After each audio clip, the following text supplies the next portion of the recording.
Hello guys, hope you're doing well. This is TJ and you're listening to Beyond the Ring podcast, and this is my review of Ring of Honor TV show 28th May 2021.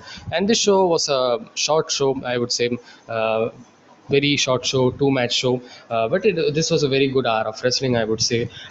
Two good matches we had. Opening match we had Joe Keys versus LSG, and the second, the main event, we had the Foundation versus the Violence Unlimited, the two greatest factions that's going on in the Ring of Honor roster actually. So starting it off, first we saw the tag team championship match last week between Foundation and Violence Unlimited that we had, and then we have backstage Tracy William, and he says that they know how of a biggest and successful tag team they are, but they know that they didn't have 100%, but they will be coming back to be on the top as they mentions Foundation, and they deserves to be on the top. Kind of a baby face type of promo, but they are heels, I know. So that was a promo, and the next match we saw was.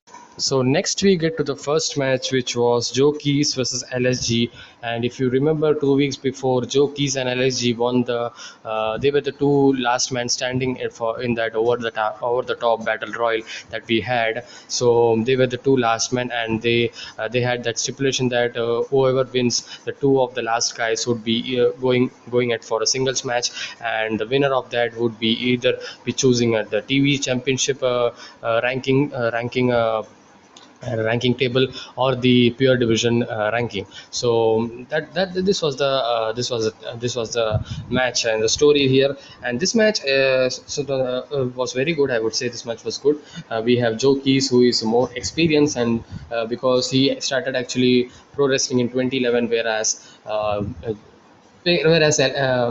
LSG had that experience where Joki is kind of a dojo guy, and we had a pre-match promo as well, where Joki says that he doesn't want to be considered a dojo guy anymore, and he wanted to get into that pure division or television division that he yet to decide. He's yet to decide, as he says. So this was the story of the man, and Joki's had the power displayed each and every time, and LSG targets his neck actually, that kavat lock, if you will. So trying to restrict that air to the lungs, and we also that was a good strategy by LSG, and neck was being targeted by LSG of Joki's, while Joki's, every time he has that lock, Joki's actually power out and gives him a slam or a suplex, or a powerful maneuver kind of thing. And LSG with his arm trap, that's all we saw, but Keys anyway gets out by holding the ropes in the last we saw, but LSG gets a pin via half Nelson transitions into the crossface, actually into a crossface setup, and it transitions into crucifix pin, and that was a very good transition. Kind of a three type transition. First he goes to the pin kind of maneuver, and then we go to the half Nelson position, and the transition to kind of a crossface setup, and then he transitions again to that crucifix pin, and Joki's inexperience showed there. And the story was good, the selling was good. LSG tried. Joki's tried well using his power advantage, and LSG finally had that experience advantage, and he had that print with that crucifix pin. Good opener. LSG wins. He says a post match, Quinn McKay was backstage, the interviewer, and backstage that he's gonna join Pure Division. So nice addition to Pure Division, and he's good. He showed in that ring many submission based skills. So it would be interesting to see him in Pure Division actually. So next we saw the story. We had Silas Young and Josh Woods. Silas Young turned on Josh Woods. 2 weeks ago, they had a match where Silas pinned Woods. This was a story of mentor turned on protege, and at Ring of Honor 19th anniversary, and I like this. I like the storyline, and if they are progressing it now again for a match, and they did like that because they had that face off between Queen Mickey was interviewing, and next week we are going to see as Silas Young actually says that he can beat Josh in a pure rules match, and he's kind of thinking that, are you telling a joke, man? You can beat me in a pure rules match? Because Josh the Good Woods is one of the best pure wrestler. If you haven't seen his matches, go watch it, man. It's amazing. So next week we have Silas Young versus Josh Woods for in the pure titles match, and pure title is just a treat to watch. One of the best division, first of the best, one of the best thing that Ring of Honor is giving. Uh, yeah, not a week by week, but you can expect 2 weeks or something in a 2 weeks row. That's great, man. One of the best thing that's Ring of Honor going on. And another thing, we also had very good news for Ring of Honor fans and wrestling fans actually, a video package of Who Will Survive.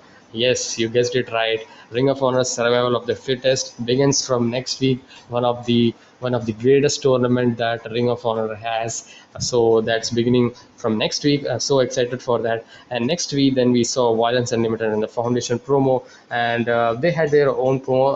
I don't need to have this explanation because it was a kind of a long promo, but still I would touch upon the highlighting points in this promo. So Brody King actually starts off with that how the foundation will just die and they will be not in existence after this main event, and Chris Dickinson talks about how it be a very straight about a wrestling match or a street fight that is gonna bring about, and Tony Tippin actually keeps it short by saying there's violence in honor, and they says that these men are the most violent people he knows, and they know what violence is, and they don't believe in the foundation rules, and that was the ending of this promo. And then we go to the foundation side where they said that they are the brick by brick who build this Ring of Honor brand, and they're gonna build it right way.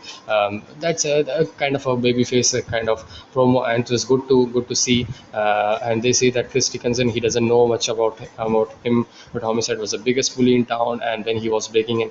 This isn't a hardcore match, as he says, where anything goes. It's a straight up wrestling match with four of them best wrestlers in the world. So the story of this match actually, if you see, was who's gonna uh, uh, who's gonna build the Ring of Honor, who's gonna be on the top of the Ring of Honor, who's gonna build this brand actually, who's gonna be the head of this Ring of Honor wrestling actually, this brand. So that was a story, simple story. So I was very excited to see this tag team match because they were brewing up a war of words. We've been seeing week after week after week, and finally it's here, 8-man tag team match, and we have the Foundation, Jay Lethal, Jonathan Gresham, Tracy Williams, and Red Titus versus Violence Unlimited, Brody King, Tony Deppen, Homicide, and Chris Dickinson. And Chris Dickinson, if you know, he's the New Japan guy. If you saw last week, if you didn't watch his match against Filthy Tom Lawler at New Japan Strong, after this review straight away go watch this match, because this was a great match.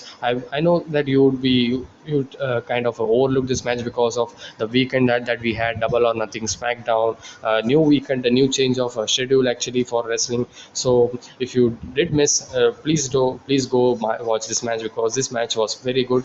And Filthy Tom Lawler versus Chris Dickinson for the New Japan Strong Openweight champion. Filthy Tom Lawler's first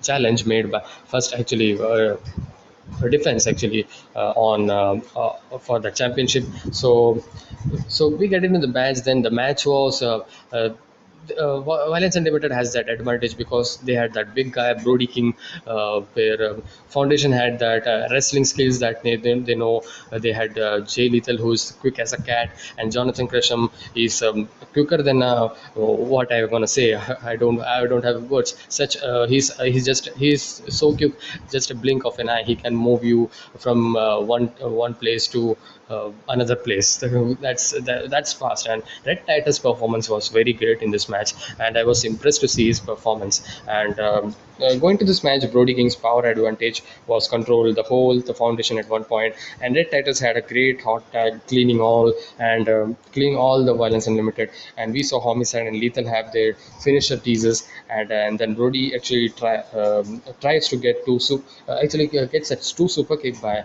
Lethal. Lethal goes for the lethal injection, but he catches him to that Gonzo bomb, Glad he didn't hurt his neck actually. He landed actually Brody King actually landed on his thigh actually, so it was safe. Aim into Gonzo bomb and great match. They had the big advantage of big men that got the victory, and this was a very good main event. So I may not be have explained move after move what's going to happen, but we all see how much of a very good match it was, because if you have not watched, please do watch it. This was a very good main event, and we also saw some very many drama in this, and many kind of heated drama in this match, and that actually fueled this match. Actually, this was that's why this was very good. We saw Homicide's performance is still good, man. Not at the days of like when he was in 2002 3, when he was very young. Not that type of, he's definitely gained weight, and he's but still he had that tope suicida that was good, and uh, we had a Dickinson, we had Jay Lethal and Homicide, that was good, and Dickinson and Jonathan Gresham, that was very good, and that scenario that they bring out. So many future matchup that I'm actually interested to see after this. Maybe we could be having one-on-one match with every member in weeks to come. If they do it, that would be great. I just don't want to be get because we don't want to be get this over with, because Violence Unlimited versus this faction would be continuing, and this time it was the Violence Unlimited who won the match actually. Won the match actually, and they had the advantage, and they are the top dog in the Ring of Honor now. But because they had the championship as well, because Tracy Williams and one more number. I actually Red Tigers. Red Tigers are the Ring of Honor World Tag Team Championship, World Tag Team Champions actually. So this was a good match, I would say. Pretty solid wrestling, hour of wrestling. Two match show. We actually see three matches in a week, but this time it was two matches, and we have some segments promos as well. That's why. And in the end, we saw and in the end, you saw next week's match, which is Survival of the Fittest begins round one actually. Ray Horace versus Flamita. Flamita is he's a luchador. Ray Horace, I don't know about him. He's a new guy, I suppose. I don't know. And then we have Josh, who's a Silas. This is gonna be a great match, pure rules match, and we end the show again with a Survival of the Fittest video. And I'm excited to see to see the Survival of the Fittest matches. New things are coming in, and every company is doing new things and all, so that's good. So this show had two matches and segments. All of them were very good, a good enjoyable hour of wrestling with great news.